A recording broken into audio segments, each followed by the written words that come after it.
Hey guys, welcome back to the Glory Living channel. My name is Hannah and today we are making homemade Cheez-Its. Guys, they're so delicious, they're super easy. Your family, you are going to love them. All right, let's go check out how to make these.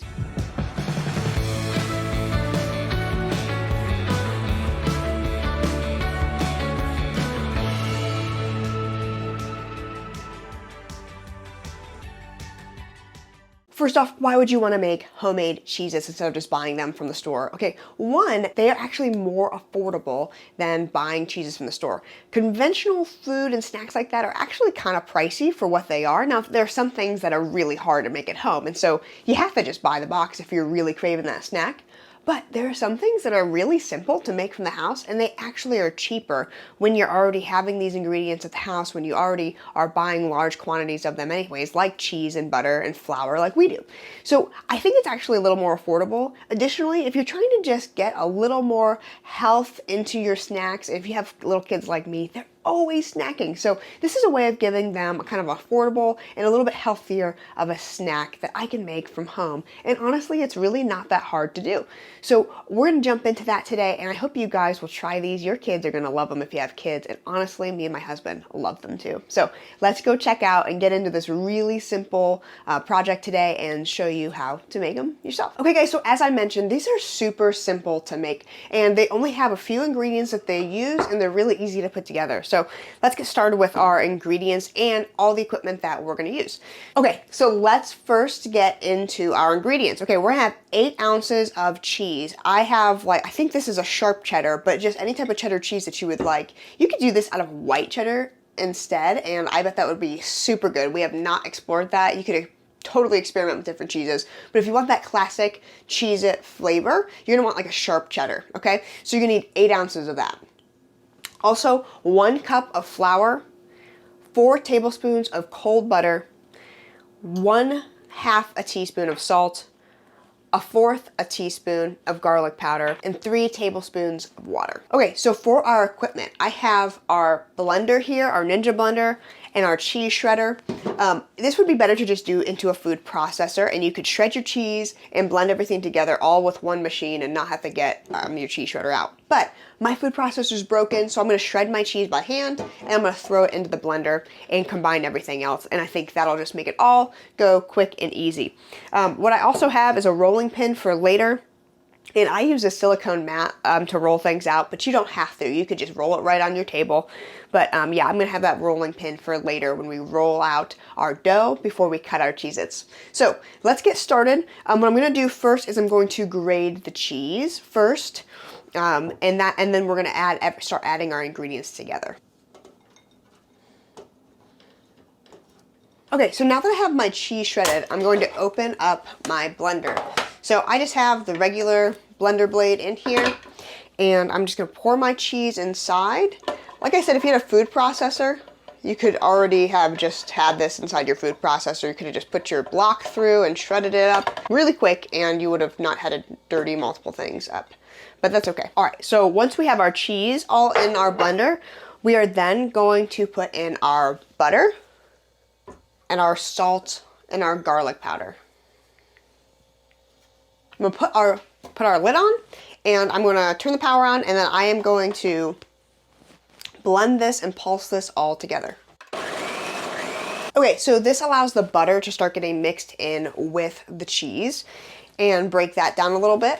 What we are going to add next is our flour. We are going to add this and pulse it together, mix it together until we get kind of something that resembles kind of a crummy, almost like breadcrumbs, but crumbly mix together.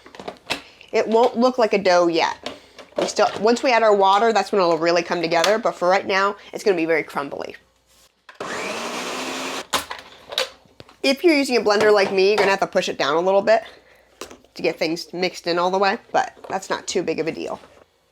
If you can kind of see down there, it's starting to look crumbly. It won't look like a dough until we add the water, which we're about to do. Okay, so now we're gonna add our 3 tablespoons of water into the mix, and we're gonna blend this together for a few minutes. It might take a little bit to come together, but it'll start to form a dough. Okay, I'm gonna take my blade out here. I'm gonna get this dough out. I'm gonna move it onto our silicone mat. There's a little more mixing that could be done with mine, and it's just gonna be easier to do it by hand, the last tiny bit.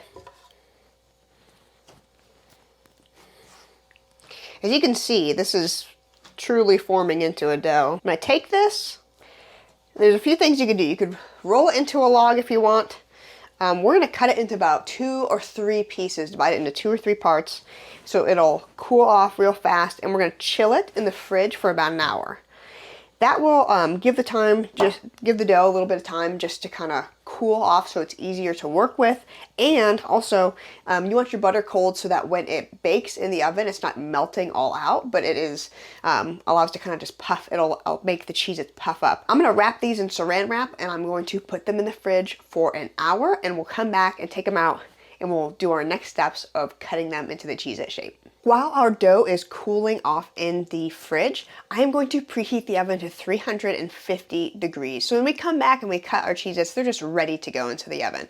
So that would be a good thing to do right now. We're gonna let those cool off. We'll come back and I'll show you the next step. Okay guys, we are back. I have just taken these out of the fridge. They've been in there for about an hour, and we are going to roll these out into thin, like I would say between 1/8 and 1/4 of an inch thick mat on our mat or on your table, and we are going to cut them out into whatever shapes that we want. If you want to do that classic square for the Cheez-It, you can do that. If you want to take a cookie cutter, we have tiny little gingerbread men that we do for fun. The kids love them. You can cut them into that. So I'm going to show you how we do this next. I'm going to get our surface ready, put a little bit of flour down, and roll it out, and I'll show you how we do that. Okay, so what I also have is my baking sheet with parchment paper on it.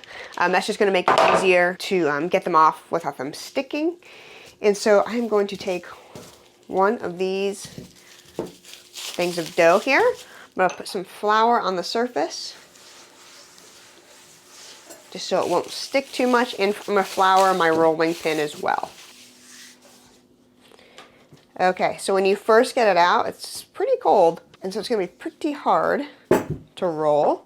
What I have it at this point, this is like 1/4 of an inch thick. I want it thinner than that. The thinner that you go, the better chance you have of a good crunch happening on this, and the more crunch and toasted that it gets, the more intense cheese flavor you're gonna get. So that's important to remember. It's really all about preference. You could do them pretty thick and they'd be fine. It's just, everything changes its dynamic, so you get it maybe crunchier, thinner, cheesier flavor if you go a little bit thinner and let them bake long enough to get that really toasted, crunchy, desired cracker. But it's really all on preference. So that's probably about 1/8 of an inch thick. So you can see how thick that is. I just did like a kind of ridged little cookie cutter for that one. Like I said, we also sometimes do little gingerbread men.